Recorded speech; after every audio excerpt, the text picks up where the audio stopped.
بسم اللہ الرحمن الرحیم۔ میں ہوں سکندر لودھی، آپ دیکھ رہے ہیں YouTube channel Sikandar Lodhi updates. ناظرین، الیکشن کمیشن آف پاکستان نے گزشتہ روز 25 سپتمبر کے لیے قومی اسمبلی کی خالی ہونے والی 9 نشستوں پہ ضمنی الیکشن کرانے کا اعلان کر دیا ہے۔ پاکستان میں ضمنی الیکشن ہوں یا بھارت میں ہو یا کسی ملک میں ایک روٹین کی نارمل سی پریکٹس ہوتی ہے، لیکن اس دفعہ اس الیکشنز میں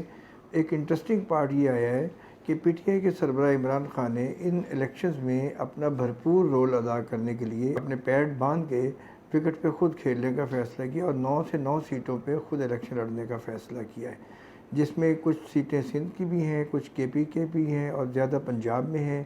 عمران خان نے یہ فیصلہ کیوں کیا؟ اس کے پس منظر جو نظر آ رہا ہے وہ یہ نظر آ رہا ہے کہ وہ پی ڈی ایم کے اوپر اپنا سیاسی دباؤ بڑھانا چاہ رہے ہیں، اور الیکشن کمیشن کی طرف سے جو ایکشنز آگے متوقع ہیں، مزید ایکشنز یا توشہ خانہ کا ایشو ہے یا دوسرے ریفرنس ہیں، وہ اسے ڈائیورٹ کر کے پبلک موٹیویشن کے اوپر نکل پڑے ہیں۔ اب پی ڈی ایم کے لیے سب سے بڑا چیلنج یہ بن جائے گا کہ وہ عمران خان کے لیے کہاں کہاں جا کے خود فائٹ کریں گے اور پبلک کو کس طرح قائل کریں گے کہ پی ٹی آئی کا سربراہ جو ہے وہ اس الیکشن کمیشن کے فیصلے کی روشنی میں نااہل ہو سکتا ہے یا ہونے والا ہے۔ اس کے لیے اس خدشے کا اظہار پچھلے دنوں پی ٹی آئی کے سربراہ نے سینئر جرنلسٹوں کے ساتھ بات چیت میں اس خدشے کا اظہار بھی کیا تھا کہ یہ مجھے نااہل کرانا چاہتے ہیں، اور 20 مئی کو تو وہ مجھے گرفتار بھی کرانا چاہتے تھے، لیکن آخری لمحوں میں کسی وجہ سے یہ فیصلہ ان کو بدلنا پڑا۔ اب اس وقت بڑا دلچسپ سیاسی دنگل ہونے والا ہے، جس میں سامنے اب یہ چیز آئے گی کہ آپ پی ڈی ایم میں اتنی صلاحیت ہے کہ وہ ایسے مضبوط کینڈیڈیٹ وہاں کھڑے کرے کہ جو عمران خان کے لیے مشکلات پیدا کریں۔ عمران خان نے اس سے پہلے بھی پچھلے الیکشن میں 5 سیٹوں پہ الیکشن لڑ کے حیران کیا تھا اور سیٹیں جیت لی تھی، پھر انہوں نے میاں ولی کی اپنی سیٹ رکھی تھی۔ اب الیکشن کے جو پرانے ماہرین ہیں، گروز ہیں، وہ کہتے ہیں کہ جو نیا سیاسی دنگل شروع ہونے والا ہے اس میں دونوں سیاسی جماعتوں کو اپنا اپنے لیول پہ چیلنج درپیش آئے گا۔ پی ٹی آئی کی حکومت جو تھی یا پی ٹی آئی کی پارٹی جو ہے، اس نے ہمیشہ موروثی سیاست کے خلاف سیاست کی اور اپنا ووٹ بینک بلڈ اپ کیا، یوتھ کے لیول پہ، خواتین کے لیول پہ اور لیبر کے لیول پہ، جو کبھی ووٹ نہیں رہا۔ اب آ کے جو نئی ڈیولپمنٹ ہو رہی ہے وہ یہ کہ ملتان میں شاہ محمود قریشی صاحب نے اپنی بیٹی کو اپنے بیٹے کی سیٹ پہ الیکشن لڑانے کا اعلان کیا ہے جو خالی ہوئی۔ اب شاہ محمود قریشی کی جو بیٹی ہیں مہربانو، وہ پوتی ہیں سجاد حسن قریشی صاحب کی، تو یہاں آ کے ملتان کے جو ووٹرز ہیں یا حلقے کے لوگ ہیں انہوں نے احتجاج بھی کیا ہے۔ اصولی طور پہ یہ فیصلہ نہیں ہونا چاہیے، اس لیے کہ جو پارٹی موروثی سیاست کے خلاف سیاست کر کے میدان میں کامیاب ہوئی ہے، وہ آگے آ کے کس طرح اس چیز کو اڈاپٹ کرے گی۔ اگر اڈاپٹ کرے گی تو اس کا مطلب یہ ہوا کہ پیپلز پارٹی، نون لیگ اور دوسری جو جماعتیں ہیں، ایون جے یو آئی، ان سب کے درمیان یہ چیز روٹین میں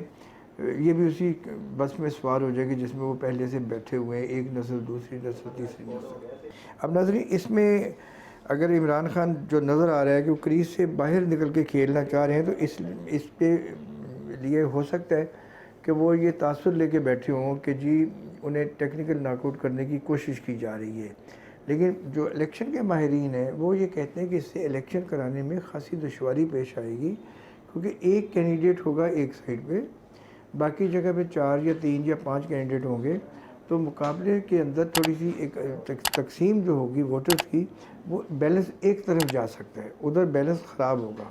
یا تو یہ کہ پی ڈی ایم بھی اپنا ایک کینڈیڈیٹ کھڑا کرے اور کوئی آمنے سامنے سے 2 کینڈیڈیٹ ہوں، پھر مقابلہ ٹف ہوگا، لیکن پی ڈی ایم کی لیڈرشپ میں شاید اتنی کیپیسٹی نہیں ہے کہ وہ ہر حلقے میں جا کے کمپلیٹ باجماعت اس کو فائٹ کر سکے۔ اگر وہ اچھی ان کی اتنی صلاحیت ہوتی تو لاہور کا الیکشن کیوں ہارتے؟ لاہور کا الیکشن ہارنے پہ پی ڈی ایم کو ایک سوال جو ہے فیس کرنا پڑے گا کہ یہ الیکشن ہارنے کی وجوہات کیا تھی۔ اس کی یہ وجوہات ایک جو روٹین میں کہی جاتی تھی کہ میاں نواز شریف صاحب ملک سے باہر تھے، الیکشن اس لیے ہو گیا، ایسا نہیں ہے۔ یہ پارٹیوں کی کوارڈینیشن کی جو تھی کمی کی وجہ سے اس الیکشن کو ایزی لیا گیا، اور اس کا نتیجہ یہ نکلا کہ پی ڈی ایم مشکلات میں آئی ہوئی۔ ابھی اس کو ایک بیانیہ تو اچھا ملا ہے یہ والا الیکشن کمیشن کے ڈیسیژن کی روشنی میں، مگر اس بیانیہ کو آپ آگے لے کے چلیں۔ الیکشن پالیٹکس سے زیادہ آپ نیشنل جو ایشوز ہیں اس کے اوپر آ جائیں۔ اسی پس منظر میں دیکھیں تو الیکشن کمیشن کی طرف سے سابق پرائم منسٹر عمران خان کو توہین عدالت کا نوٹس بھی جا چکا ہے، توشہ خانہ کا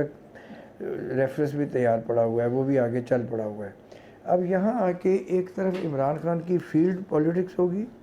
جو پبلک ٹو پبلک کانٹیکٹ کے پس منظر میں ہوگی، اور دوسری طرف اس کو عدالتوں کے اندر آنا جانا پڑے گا۔ تو پاکستان میں نہیں پوری دنیا میں یہ بات بڑی واضح ہوتی ہے کہ اگر آپ عوام کے درمیان اپنے کانٹیکٹ کو سٹرونگ رکھتے ہیں تو کورٹس اور دوسرے اداروں کے فیصلے یا چیزیں جو ہیں معاملات اس پہ وہ زیادہ یعنی اثر انداز ہو جاتے ہیں، اور اس سے ان فیصلوں کی وہ اہمیت نہیں رہتی جو ہونی چاہیے۔ ابھی میچ دو ہیں، ایک میچ ہے عدالتوں کے اندر پی ٹی آئی کا، اور دوسرا میچ ہے سیاسی میدان کے اندر پی ڈی ایم کے ساتھ۔ جن دنوں میں الیکشن پاکستان میں ہو رہے ہوں گے ان دنوں میں پرائم منسٹر شہباز شریف جو ہیں وہ نیو یارک میں جنرل اسمبلی کے اجلاس میں ہوں گے۔ یہ جنرل اسمبلی کا 76واں اجلاس ہے، جو کہ میرے نزدیک، اب میرے اپنے وہاں کئی وزٹس ہیں کہ اس کی کوئی اتنی زیادہ اہمیت نہیں ہوتی۔ یہ ایک شیک ہینڈ ایکٹیویٹی ہوتی ہے، دوسری کمیٹیوں کے اجلاس ہوتے ہیں، اور اس میں ہر پرائم منسٹر کے آنے جانے پہ یا پریزیڈنٹ کے آنے جانے پہ لاکھوں ڈالر ضائع ہو جاتے ہیں، ٹریولنگ کاسٹ، بورڈنگ لاجنگ، ان کا یہ چیز اور وہ۔ تو موجودہ حالات میں میرا مشورہ یہ ہوگا، یا ہم سب کا کہ اس دورے کے لیے جیسے عمران خان نے کیا تھا، اپنے وزیر خارجہ کو بھیج دیا تھا۔ ہمارے شہباز شریف صاحب پرائم منسٹر صاحب یہاں مصروف ہیں، سیلاب میں بزی ہیں، دوسرے کاموں میں بزی ہیں، وزیر خارجہ کو رسمی طور پہ بھیجیں، اور وہاں جا کے ایک رسمی سی تقریر ہو جاتی رہی۔ اس جنرل کانفرنس میں امریکن پریزیڈنٹ کے ساتھ ملاقات یا دوسرے ہیڈ آف اسٹیٹس کے ساتھ، ان ملاقاتوں کی سوائے فوٹو سیشن سے زیادہ کوئی ایکٹیویٹی نہیں ہوتی۔ جب سابق وزیر اعظم نواز شریف صاحب وہاں جاتے تھے تو وہ امریکہ میں اپنے پرانے بزنس پارٹنر سعید شیخ صاحب کو بھی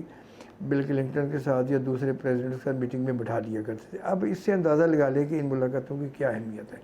لیکن کیونکہ غریب اور ترقی پذیر ملکوں میں بڑا مقابلہ ہوتا ہے کہ دنیا کا سب سے بڑا چوکیدار جو اس کے ساتھ وہ تصویر بنوا رہے ہیں، اس کی کوئی اہمیت نہیں ہے۔ اس وقت پاکستان میں جو ڈالر کا بحران ہے، ہر طرف ڈالر کی ضرورت ہے، ہر جو ٹریڈ ہے اس کے لیے بھی، ہر امپورٹ کے لیے بھی، ہر ضرورت کے لیے، تو ڈالر بچانے کے اوپر یہ سوچا جائے۔ وزیر اعظم شہباز شریف سمجھدار آدمی ہیں، ان کو یہ سوچنا چاہیے، اور اس وقت جو ضرورت ہے وہ یہ کہ ڈالر بچاؤ کے اوپر وہ غور کریں، اس فوٹو سیشن پہ نہ کہ آگے ان کو بڑے موقع ملنے۔ ابھی ان کے پاس ٹائم ہے جو ان کے مطابق ابھی انہوں نے 23 تک رہنا ہے، پھر اس کے بعد دیکھا جائے گا، چیزیں آتی رہیں گی۔ پہلے یہ تو صورتحال دیکھ لیں کہ ابھی اس دورے کی میں یہ سمجھتا ہوں کہ ایک رسمی ایکٹیویٹی ہوتی ہے جس میں 50-60 کا ایک قافلہ چلا جاتا ہے، وہ جا کے روزویلٹ ہوٹل میں اور دوسری جگہ پہ اسٹے کرتا ہے، پھر ان کے ٹیکسیوں کے جو کرائے ہیں، جو رینٹ کار کا، وہی کم ہزاروں ڈالر میں چلا جاتا ہے، جس کی کہ کوئی ضرورت نہیں، مگر یہ کہ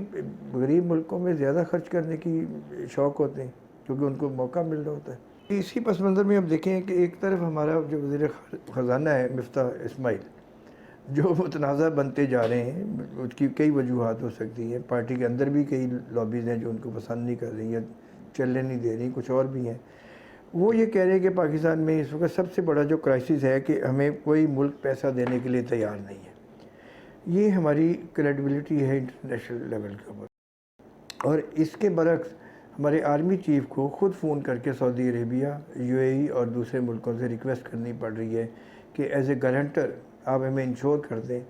تاکہ ہم آئی ایم ایف کو یہ برابر کرا سکیں کہ these friendly countries are with us, اور ہمیں اس کے اندر کوئی پرابلم نہیں ہوگا۔ وزیر خزانہ کا جو بیان ہے اس کو بہت سنجیدگی سے لینے کی ضرورت ہے۔ ابھی کل گورنمنٹ نے ایک ٹیکس لگا کے وڈرا کیا، اس ٹیکس کو وڈرا کرنے کا کوئی جواز نہیں تھا۔ یہی وزیر خزانہ ہیں جنہوں نے اس ٹیکس کو لگانے کا دعویٰ کیا تھا، اور یہی کل اس کو پارٹی کے دباؤ کے اوپر یہ کر رہے ہیں۔ اگر آپ اس طرح کا مذاق کریں گے تو آئی ایم ایف آپ کے ساتھ کمفرٹیبل نہیں ہوگا، اور میں ابھی بھی پریڈکٹ کر رہا ہوں کہ ان کو 25 اگست میں شاید کوئی نئی کنڈیشنز فیس کرنی پڑیں، اور اس کے بعد جو فیٹف کا اگلا اجلاس ہے اس کا بھی اس پہ امپیکٹ آئے گا۔ ان ساری جو اس وقت کی پولیٹیکل ڈیولپمنٹس ہو رہی ہیں تو ہمیں یہ دیکھنا ہے کہ ہمارے آرمی چیف کو جو اسٹرگل کرنی پڑ رہی ہے وہ کیا، اس کا مطلب یہ ہے کہ وہ اس کا کوئی بے سود جائے گی۔ وزیر خزانہ کا جو بیان ہے، اگر وزیر اعظم شہباز شریف اور ان کی ٹیم چلے جاتی ہے تو وہ بے سود جائے گا کہ جو کہہ رہے کہ ہمیں کوئی ملک پیسے دینے کے لیے تیار، وہاں مذاق اڑایا جائے گا۔ یورپی ممالک جو ہیں اس وقت پاکستان کے ساتھ وہ سٹیٹس نہیں برقرار رکھ رہے جو انڈرسٹینڈنگ کا تھا۔ وہ ان پہ ان کا کلیئر تاثر آ چکا ہے کئی جگہ پہ کہ وہ کہہ رہے ہیں کہ پاکستان میں پیسے کی ویسٹیج اور اکاؤنٹیبلٹی کا کوئی کانسیپٹ ہی نہیں ہے۔ یہ سارے سیریس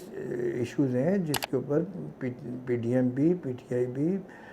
طاقتور انسٹیٹیوشنز بھی بیٹھ کے سوچ بچار کریں کہ ہمیں ملک کی سمت کا تعین کرنا ہونی چاہیے، اور ان ایشوز پہ جو نیشنل سیکورٹی ایشوز، اس پہ سیاست نہیں ہونی چاہیے۔ اس سیاست کی جتنی حوصلہ شکنی کی جائے اتنی کم ہے۔ نیشنل سیکورٹی کونسل کا اجلاس بلائے ہے، اس میں سارے بیٹھ جائیں، اپوزیشن بھی بیٹھ جائے، حکومت بھی بیٹھ جائے، آرمی چیف بھی بیٹھ جائیں، اس کے لیے ایک نیشنل اسٹریٹجی بنائیں کہ کن چیزوں پہ آپ بیان بازی کر سکتے ہیں۔ اگر یہ چیز نہ ہوئی تو پاکستان میں ہر روز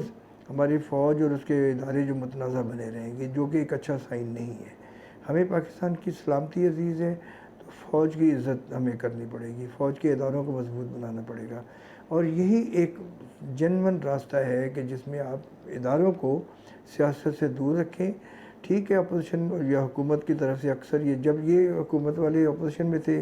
تو یہ باتیں کر رہے تھے، اب جو حکومت سے باہر آ کے اپوزیشن کریں وہ بھی کہ جی اداروں کی مداخلت ہمیشہ آپ کی کمزوری کی وجہ سے ہوتی ہے۔ ناظرین، اگر آپ کو یہ ویڈیو پسند آئے آپ اسے لائک کریں اور اس چینل کو سبسکرائب کریں۔